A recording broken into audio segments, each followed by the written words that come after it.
कैसे हो आप लोग? तो आज बेसिकली हम लोग एक नया टॉपिक डिस्कस करेंगे जो डेली हम लोग का ये काम में आता है। मतलब सॉफ्टवेयर डेवलपमेंट में आप हो और आप डेवलपर हो, आप टेस्टर हो, आप बीए हो या किसी भी फील्ड से आप रिलेट करते हो जो सॉफ्टवेयर डेवलपमेंट या सॉफ्टवेयर लाइफ साइकिल के अंदर काम करते हो, तो आपके लिए ये नॉलेज या ये इंफॉर्मेशन बहुत जरूरी है।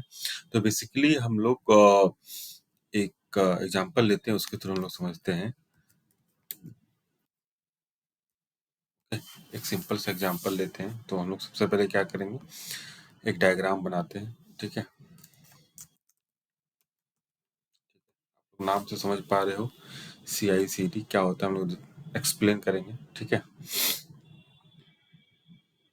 एक सेकेंड ये कंप्लीट हो जाए, बन जाए। ओके, तो एक सिंपल सा आप दो बॉक्स लेंगे, इसमें ज़्यादा कुछ नहीं लेंगे। ठीक है, इसको कर देंगे बड़ा। ठीक है, इसको कोई कलर दे देते हैं। ओके, और एक ले लेते हैं वर्ल्ड। ठीक है,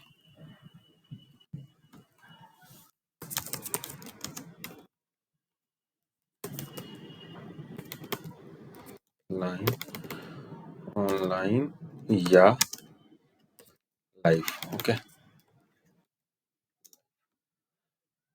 आपका कोई प्रोडक्ट है। ठीक है, तो आप सिंपल ये समझो कि आपका कोई प्रोडक्ट है और आप उसको ऑनलाइन सेल करना चाहते हो। तो आप क्या करोगे, कांटेक्ट करोगे सॉफ्टवेयर कंपनी से। आप बोलोगे कि मुझे एक सॉफ्टवेयर बनवाना है, मेरे प्रोडक्ट को सेल करना है। ठीक है, तो बेसिकली क्या है कि उसके अंदर मल्टीपल पार्ट्स हैं। ठीक है, डेवलपमेंट है, टेस्टिंग है, डिप्लॉयमेंट है, उसके बाद रन टाइम पे कोई एरर आ गया है तो उसका सोल्यूशन कैसे होगा। देन कोई मॉड्यूल नया इंट्रोड्यूस हुआ, उसको लाइव में लेके जाना है, लाइव साइड में, तो उसको कैसे लेके जाए स्मूथली। आपने एक फर्स्ट फेज बनाया, उसको टोटल डिप्लॉय कर दिया, आपका लाइव चल रहा है। उसके बाद आपको इसमें और इन्हांसमेंट चलना है और फीचर ऐड करना है, तो फिर से आपने डेवलपमेंट किया, फिर से इसको आप लाइव साइड में ले जाओगे, जिसके अंदर टेस्टिंग डेवलपमेंट सब कुछ इंक्लूड रहेगा। ठीक है, आपके प्रोडक्शन में कोई इशू आ गया तो वापस आप डेवलपमेंट में जाओगे, वो इशू चेक होगा, इशू सॉल्व होगा, इशू टेस्ट होगा, उसके बाद जब प्रॉपर सब कुछ हो जाएगा तो वो लाइव साइट में जाएगा। ठीक है, तो बेसिकली ये पूरा प्रोसेस कैसे होता है, ठीक है, वो कैसे हम कोड डिप्लॉय करते हैं। यदि कोई इन बिटवीन कुछ एरर आ गया तो उसको डिप्लॉयमेंट के द्वारा हम कैसे लेके जाते हैं, कोई नया फीचर आ गया तो उसको डेवलपमेंट के थ्रू कैसे लेके जाते हैं। ठीक है, तो बेसिकली आपने टर्म सुना होगा। ठीक है, CICD। ठीक है, सिंपल सा। ठीक है, continuous integration and continuous delivery and deployment. इसका मतलब क्या हुआ? ठीक है, कंटिन्यूअस इंटीग्रेशन। ठीक है, आपका एक फर्स्ट फेज बना, आपने डिप्लॉयमेंट कर दिया, सेकंड फेज बना, डिप्लॉयमेंट कर दिया, तो आपका कंटिन्यूअस इंटीग्रेशन चल रहा है। ठीक है, देन क्या है, कंटिन्यूअस डेवलपमेंट। ठीक है, आपका फर्स्ट फेज बना, आपका कोई मॉड्यूल नया बन गया, ठीक है, उसको डिप्लॉय करना है तो डिप्लॉय गया। ठीक है, सेकंड आपका बना, डेवलपमेंट हो गया, उसको वो डिप्लॉयमेंट पे गया। ठीक है, तो बेसिकली ये पूरा प्रोसेस को हम लोग जो शॉर्ट टर्म से जानते हैं वो क्या है, CICD। ठीक है, continuous integration and continuous delivery. आपको पूरा गूगल पे या आपको ऑनलाइन बहुत सारे रिसोर्स मिल जाएगा। ठीक है, बट हम लोग एक समझते हैं कि बेसिकली ये चीज है क्या। ठीक है, तो सिंपल एक आप ये ब्लॉग देख सकते हो levelupcoding.com पे। सिंपली हम ये समझेंगे कि CICD एग्जैक्टली है क्या। ठीक है, आपका रिपीटेड काम को हम लोग कैसे करते हैं। ठीक है, तो यहाँ पे ये डायग्राम को इजी समझो। ठीक है, continuous integration and continuous delivery. ठीक है, तो फर्स्ट आप आपका जो भी कोड है, ठीक है, आपने आपने जो भी कोडिंग किया, आपने जो भी चेंजेस किया, आपने जो भी इंटीग्रेशन रिलेटेड चेंजेस किया, या आपने एक नया मॉड्यूल बनाया। ठीक है, टोटल कोड आपका रेडी हो गया। ठीक है, उसके बाद बिल्ड होगा, उसका बिल्ड बनेगा। ठीक है, आपका जो भी कोड का पैच है वो पैच के हिसाब से बिल्ड बनेगा। ठीक है, उसके बाद बिल्ड बनने के बाद ऑटोमेटिक वो टेस्ट होगा। ठीक है, टेस्टिंग करने के बाद उसका फीडबैक आएगा। ठीक है, यदि आपका फीडबैक सही है, देन आपका जाएगा ऑटोमेशन डिप्लॉयमेंट में। आपका CICD के तहत आपका ऑटोमेशन डिप्लॉयमेंट का फेज बना हुआ है स्टेजिंग के लिए। ठीक है, तो आपका स्टेजिंग में गया, उसके बाद ऑटोमेशन टेस्टिंग के द्वारा वो टेस्ट होगा। ठीक है, उसके बाद मैन्युअली अप्रूव करेगा कोई, जो आपका स्टेक होल्डर है, जो आपका प्रोजेक्ट मैनेजर है, या जो भी आपका प्रोडक्ट ओनर वो आपका अप्रूव करेगा। ठीक है, और अप्रूव करने के बाद वो फाइनली डेवलपमेंट में जाएगा। तो आपने क्या किया, यहाँ पे आपका कोड फेच स्टार्ट हुआ,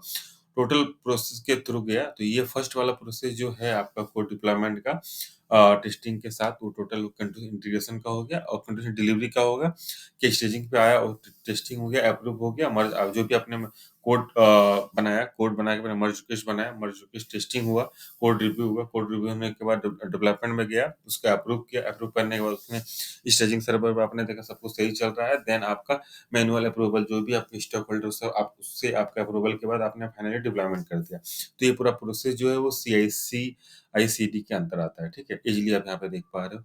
देन हम लोग क्या चेक करेंगे? हम लोग देन चेक करेंगे एपीआई डिजाइन, ठीक है? तो सिंपल एपीआई डिजाइन हम लोग नेक्स्ट जाते हैं, ठीक है? नेक्स्ट देखेंगे एपीआई डिजाइन क्या है। बट आज हम लोग का टॉपिक सिंपल है सीआईडी, ठीक है? आप यहाँ पे देख पा रहे हो। आप इस लेवल अप कोडिंग के अंदर आप इस टॉपिक को सर्च करके आप डिटेल में आप इसका थ्योरी पढ़ सकते हो।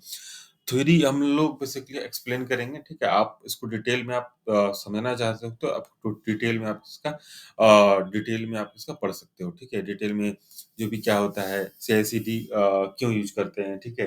आपका मल्टीपल चेंजेज़ हो रहा है, मल्टीपल चेंजेज़ आपका रिफ्लेक्ट ऑनलाइन साइड में जाना चाहिए, ठीक है? तो ये आपका फास्ट होना चाहिए, ईज़ी होना चाहिए, क्विक होना चाहिए। ऐसा नहीं होना चाहिए कि आपने कोड पैच कर दिया, डिप्लॉयमेंट में टाइम लग रहा है, ठीक है? या डिप्लॉयमेंट के टाइम ये फट गया बिना अप्रूवल का, ये पूरा प्रोसेस के साथ जाना चाहिए। तो पूरा प्रोसेस किसके अंदर है और पूरा प्रोसेस आपका लाइफ इसके अंदर होना चाहिए, स्पीड एंड एफिशिएंसी।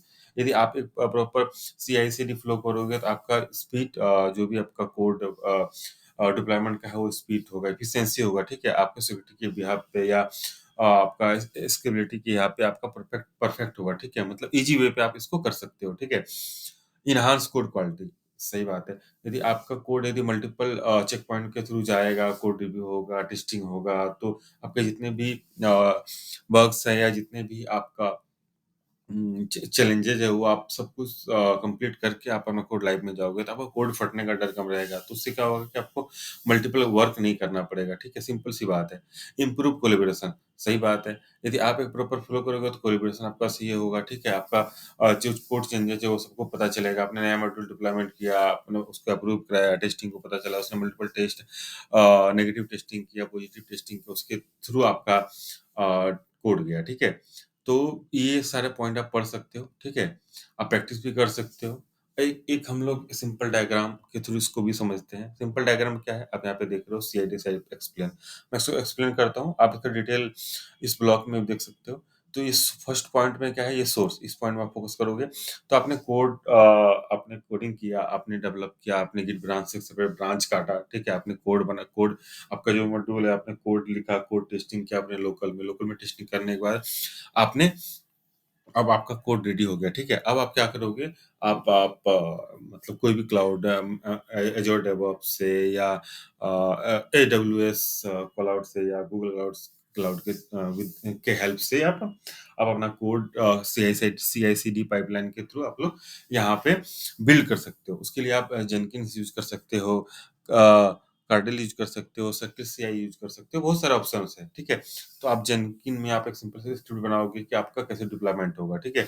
तो फर्स्ट पॉइंट बेसिकली यही है, ठीक है? लोकल में आप गिटहब मैंने ऑलरेडी बोला गिट से ब्रांच बनाओगे, उसके लिए आपको गिटहब, गिटलैब का आपका नॉलेज होना चाहिए, जिसके थ्रू आप मास्टर ब्रांच से कोड काट के सपोज दैट आपको एक सिंपल मॉड्यूल क्रिएट करना है, तो आप एक गिट मैन ब्रांच से आप लोग एक उसका सेपरेट ब्रांच काट के उस मॉड्यूल का आप डेवलपमेंट करोगे, आप उसको अपना कोड ऐड करोगे, उस कोड पुश करोगे, उसको मास्टर में मर्ज करके आप मर्ज रिक्वेस्ट बना दोगे। मर्ज रिक्वेस्ट बनाने के बाद जैसे डिप्लॉयमेंट करोगे तो उस टाइम जेनकिन्स यूज़ होता है, तो आपका मर्ज रिक्वेस्ट डिप्लॉयमेंट करने का टाइम आएगा, ठीक है? अब सेकंड पोज़ीशन में आते हैं, ठीक है? बेसिकली इस पोज़ीशन में क्या है कि आपका जेनकिन्स में आपका कोड लिखा हुआ, कैसे आपका डिप्लॉयमेंट होगा, आपका जो कोड का पैच है वो टेस्ट होगा, तो यदि सब कुछ सही है तो वहाँ पे कुछ एरर होगा तो फेल हो जाएगा, ठीक है? अब यहाँ पे 2 ऑप्शन है।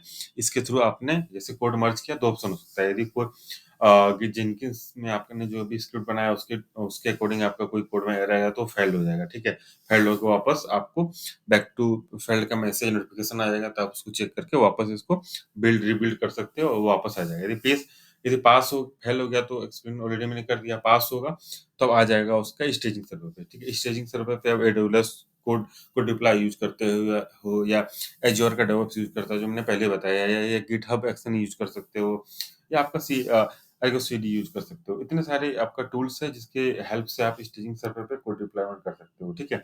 तो इसका जो भी चेक पॉइंट है वो आप यहाँ पे स्टेजिंग में चेक कर सकते हो, ठीक है? अब पास में इतने सेलेनियम जो ऑटोमेशन टेस्टिंग होता है या मैनुअल टेस्टिंग, जितने भी तरह के टेस्टिंग है या कोड रिव्यू है या पीआर है, आप यहाँ पे टोटल चेक पॉइंट चेक करने के बाद ही स्टिचिंग में जाएगा, ठीक है? अब एज़्योर डेवऑप्स के आपका यदि एज़्योर डेवऑप्स आप यूज़ कर रहे हो या एडब्ल्यूएस यूज़ कर रहे हो या गिटहब एक्शन यूज़ कर रहे हो, तो उसके अकॉर्डिंग आपका स्टेजिंग सर्वर पे कोड डिप्लॉयमेंट होगा, ठीक है? अब कोड डिप्लॉयमेंट फाइनली हो जाने के बाद आपका कोड सक्सेसफुली प्रोडक्शन पे जाएगा। तो सिंपली आप इस डायग्राम से इज़िली समझ सकते हो कि ये पूरा प्रोसेस क्यों होता है, ठीक है?